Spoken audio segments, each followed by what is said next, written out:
Good morning everyone. Study with Preksha 5483 में आपका स्वागत है। हम कर रहे हैं पाठ 11 सूरदास के पद।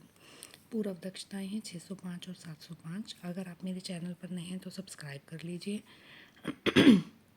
क्लास 8 की हिंदी की उड़ान है। दक्षताएं हैं 605 और 705। विद्यार्थी कक्षा 8 की पाठ्य पुस्तक में आए हुए पाठ और अन्य पढ़ी हुई सामग्री को व्यवस्थित रूप से प्रस्तुत कर सकते हैं, प्रश्नों के उत्तर दे सकते हैं, स्वयं मौखिक व लिखित सामग्री में नए प्रश्नों का निर्माण कर सकते हैं।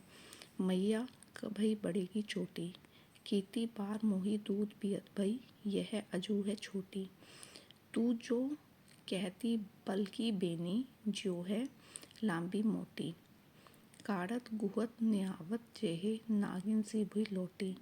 काचो दूध प्यावत पची पची, देती ना माखन रोटी। सूर चिरजीवी दो भाई, हरि हलधर की चोटी। प्रस्तुत पदांश में किसकी चोटी नहीं बढ़ रही? कृष्ण जी की। यशोदा कृष्ण को बार बार परिश्रम करके क्या पिलाती हैं? दूध पिलाती हैं। प्रस्तुत पदांश में हलधर किसे कहा गया है? बलराम को। प्रस्तुत पदांश चिरजीवी किसे कहा गया है?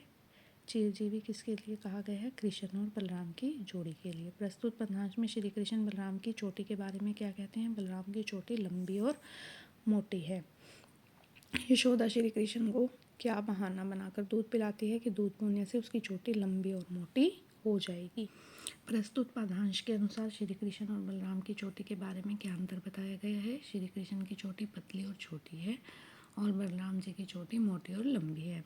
आप अपने बालों को बढ़ाने के लिए बालों में क्या लगाते हैं? हम अपने बालों को बढ़ाने के लिए बालों में तेल लगाते हैं और मेहंदी भी लगाते हैं। प्रस्तुत पदांश के अनुसार श्री कृष्ण की किस प्रकार की चोटी चाहते हैं? लंबी व मोटी।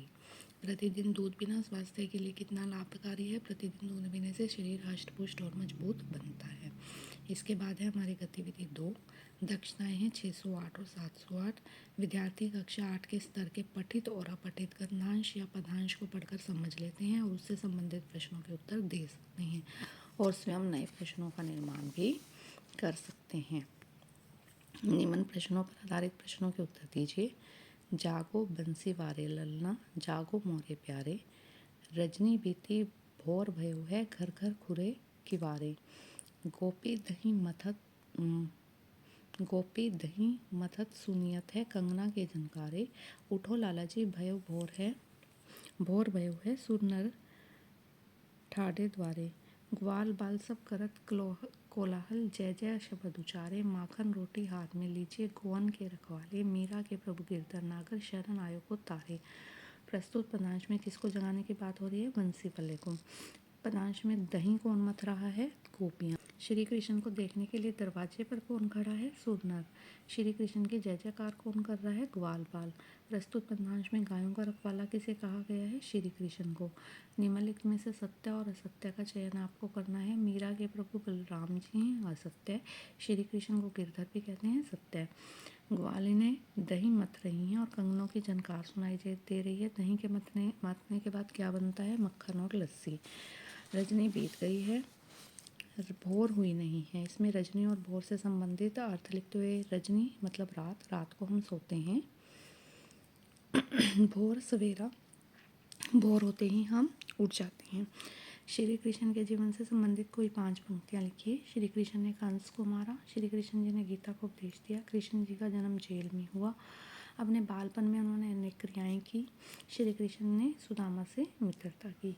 छात्र अपने अनुभव से दूध से घी बनाने की प्रक्रिया लिखेंगे। सबसे पहले दूध को घी बनाने से पहले दूध की दही बनानी पड़ती है, ठीक है। फिर दही को मथना पड़ता है, मथने से मक्खन और लस्सी अलग अलग हो जाते हैं।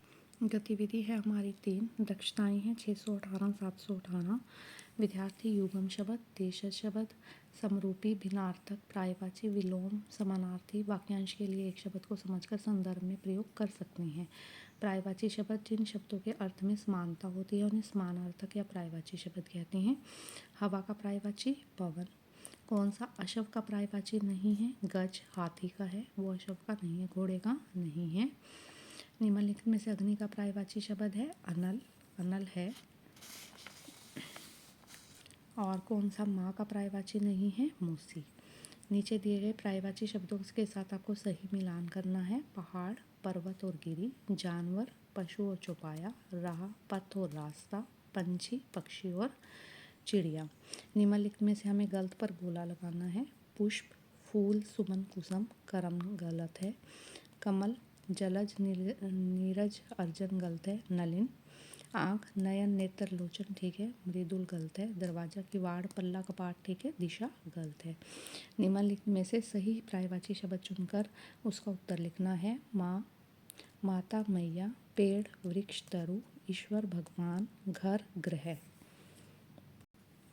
गंगा, भागीरथी, आँख, नेत्र।